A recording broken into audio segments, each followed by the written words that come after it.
Double engine की भाजपा सरकार द्वारा बार बार एक बात दोहराई जा रही है कि भाजपा अंत्योदय योजना के तहत अंतिम छोर की पंक्ति में बैठे लोगों का इतना ख्याल रखती है कि आज तक किसी भी सरकार ने उनकी सूध नहीं ली। मगर सरकार के प्रतिनिधियों को एक बार गरीबी रेखा से नीचे जीवन यापन कर रहे लोगों के करीब आकर देखना चाहिए कि इन दिनों वे गरीब लोग अपने परिवार पहचान पत्र की त्रुटियों को लेकर किस तरह से भटकते नजर आ रहे हैं, और जब उनके काम नहीं हो पा रहे थे तो पार्षदों की हालत क्या हो सकती है।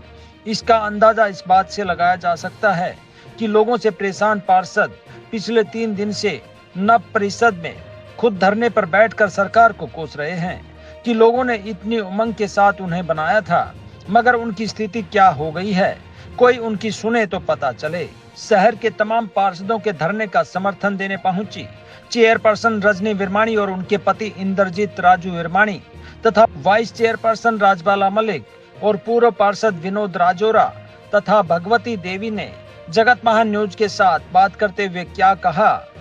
वहीं दूसरी ओर क्षेत्र के सरपंच पिछले माह भर से अपनी मांगों को लेकर धरने पर बैठे हैं।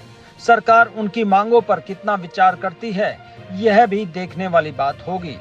70% के लगभग मैडम हमारे राशन कार्ड कटे हैं। जो बिल्कुल पात्र लोग थे उनके भी राशन कार्ड कटे हैं। घर में मतलब कोई कमाने वाला नहीं है और विडो लेडीज है, बेटा भी नहीं है, बेटी है, उनके भी राशन कार्ड कट चुके हैं। राजबाला मैडम, आज तीसरे दिन धरने पे बैठे हैं, आप वाइस चेयरपर्सन हैं शहर की, तो आपकी जो जिम्मेदारी और बढ़ जाती है। अभी दूसरे आपके साथियों ने भी बताया कि बहुत सारे लोगों के कट गए हैं ये कार्ड, तो आपके वार्ड में किस तरह की परेशानी आ रही है? हमारे वार्ड में भी बहुत ज़्यादा गरीब आदमियों के कटे गए हैं। हाँ जी। और उन्हें बहुत ज़्यादा दिक्कत होती है।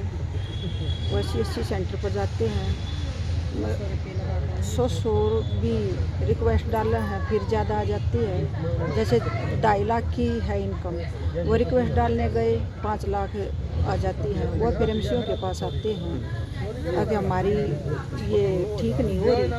कि जी मेरे वार्ड में तकरीबन सैकड़ों कार्ड जो पात्र लोग थे उनके कट गए। हमारी माताओं बहनों के आंखों में आंसू आ गए, उनके आंसू सरकार उन्हें रुलाने का काम कर रही है। इसीलिए हम दुखी होकर तंग आकर सभी पार्षद धरने पर बैठे हैं। तब तक सरकार हमारी मांग नहीं मानती, गरीबों की सुनवाई नहीं होती, हम ऐसे धरने पर अनिश्चितकालीन। उम्मीद है कुछ सरकार जो माने? देखो जी, हम अपनी ओर से पूरी कोशिश कर रहे हैं, सरकार को जरूर झुकना पड़ेगा। बिल्कुल मैम, बहुत समस्याएं खड़ी हो रही है मैम, बहुत ज़्यादा समस्या है। इस टाइम लोग घरों में भी आते हैं, वो कहते हैं हमने आपका MC किस लिए बनाया है। हमने इस चाह से बनाया था कि आप हमारी उम्मीदों को पूरा करेंगे, लेकिन अब ये हमारे हाथ में भी नहीं है। इसलिए हम धरने पे बैठे हैं कि हम सरकार से रिक्वेस्ट करते हैं कि वो लोगों की जो मतलब की समस्याएं हैं, समस्याओं का समाधान करें। जब तक इन समस्याओं का समाधान नहीं होगा हम इसी तरह धरने पर बैठे रहेंगे। ऐसा है, सरकार ने एक नोटिफिकेशन जारी किया BPL कार्ड के बारे में जी। जिनका 9,000 से ऊपर बिजली का बिल आएगा जी, उसको BPL की सुविधा नहीं मिलेगी। मैं समझता हूँ कि सरकार का जो कदम है पुनर्विचारणीय है, क्योंकि 700-800 रुपये बिल आना महीने का कोई बड़ी बात नहीं है। आजकल सभी इलेक्ट्रिक उपकरण हैं और उपकरण अगर सारे चलाएंगे और ईमानदारी से चलाएंगे तो 700 रुपये बिल आ सकता है। अगर वो ईमानदारी से चोरी करते हैं तो फिर वो अंदर जाएँ। तो मैं समझता हूँ कि इस पर सरकार को पुनर्विचार करना चाहिए। और ये गरीबों के साथ सरासर मैं समझता हूँ कि एक किस्म का अन्याय है, उनको उनका हक मिलना चाहिए। और सरकार का भी ये कदम है, सरकार का भी चिंतन रहता है कि अंतिम आदमी तक हम सुविधा दे सकें, और सरकार को देनी भी चाहिए। इस विषय में काफ़ी दिनों से बात चल रही है लेकिन कोई निष्कर्ष नहीं निकला है। इसलिए सभी पार्षद जो हैं, पूरे गोहानावासी जो हैं धरने में बैठे हैं और हम इसके समर्थन में बैठे हैं ताकि ये काम सही है और इसको ठीक करना चाहिए।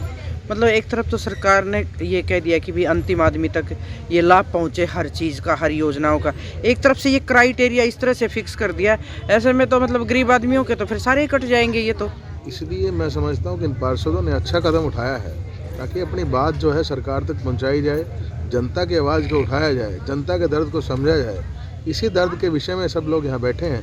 मैं समझता हूँ कि सरकार इस पर पुनर्विचार करेगी और करना भी चाहिए। तो सरकार से या किसी अधिकारी से संबंधित जो विभाग है उनसे कोई बात हुई है आपकी इस बारे में? हमने सरकार को चिट्ठी भी लिखी है, मुख्यमंत्री जी को भी चिट्ठी लिखी है, प्रदेश अध्यक्ष से भी बात हुई है। उन्होंने भी कहा कि इस विषय में बात करते हैं, लेकिन मैं समझता हूँ कि कब तक करेंगे। ये विषय 2 महीने से चल रहा है। ये गरीब कभी सीएससी को कितनी बार चक्कर खाएंगे। एक बार सीएससी पे जाना 500-400 रुपये से कम नहीं है, और सारा दिन लोगों का खराब हो जाता है।